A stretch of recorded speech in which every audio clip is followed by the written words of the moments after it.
యువతకు బీసీలకు అధిక ప్రాధాన్యత ఇస్తున్నామన్నారు ఏపీ సీఎం చంద్రబాబు. కేబినెట్ లో 8 మంది బీసీలకు స్థానం కల్పించామని గుర్తు చేశారు. రాష్ట్రంలో గంజాయిని పూర్తిగా అరికడతామన్నారు. ల్యాండ్ టైటిలింగ్ యాక్ట్ ని రద్దు చేశామని, రాజముద్రతో కొత్త పాస్ పుస్తకాలు అందిస్తామని తెలిపారు.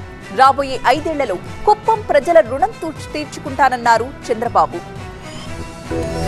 నేను మీకు రుణపడి ఉన్నాను, 5 ఏళ్లలో మీ రుణం తీర్చుకుంటానని మరొక్కసారి మీ అందరికీ హామీ ఇస్తున్నా, వాగ్దానం ఇస్తున్నా. అన్ని విధాలా అభివృద్ధి చేస్తాను.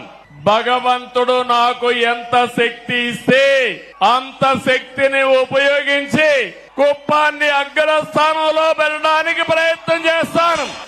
మళ్లీ కుప్పం ఏరియా డెవలప్మెంట్ అథారిటీ ఒకప్పుడు పెట్టాను, ఇప్పుడు మళ్లీ కాడా పెడతాను. ఒక మంచి ఐఏఎస్ ఆఫీసర్ ఇక్కడనే పెడతాను. మీ సమస్యలన్నీ పరిష్కారం చేస్తాను. మీ ఆదాయాన్ని పెంచే మార్గం ఆలోచనలు ఇస్తా, అమలు చేసే బాధ్యత అప్పచెప్తారని కూడా మీ అందరికీ తెలియజేస్తున్నా. అది కూడా ప్రారంభిస్తాను.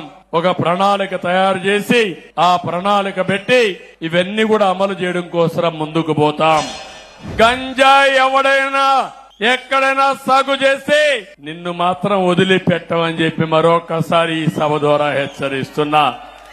నిన్నే ఒక కమిటీ కూడా వేశాను. 5 మంది మంత్రులతో ఒక కమిటీ వేసి 100 రోజుల్లో ఒక యాక్షన్ ప్లాన్ ఇచ్చి ఆంధ్రప్రదేశ్ ని గంజాయి రహిత రాష్ట్రంగా, గంజాయి అనే మాట లేకుండా చేయడం కోసం ఒక స్పష్టమైన కార్యక్రమానికి శ్రీకారం చుట్టాను. ఈ చట్టం నల్ల చట్టం, దీన్ని రద్దు చేస్తానని చెప్పి రద్దు చేయడానికి మొన్నే తీర్మానం చేశాం. కరెక్ట్ అవునా కాదా? కరెక్ట్ అవునా కాదా? అది రద్దు అయిపోతుంది. మీ పట్టాదారు పాస్ పుస్తకం పైన ఇంకా బొమ్మ ఉంది. ఏం చేయమంటారా బొమ్మని? ఏం చేయమంటారా బొమ్మని? అన్ని పట్టాదారు పుస్తకాలు మారస్తా, బొమ్మ తీసేస్తా, రాజముద్రతో మీ భూమి మీకు ఇస్తానని మీకు హామీ ఇస్తున్నా.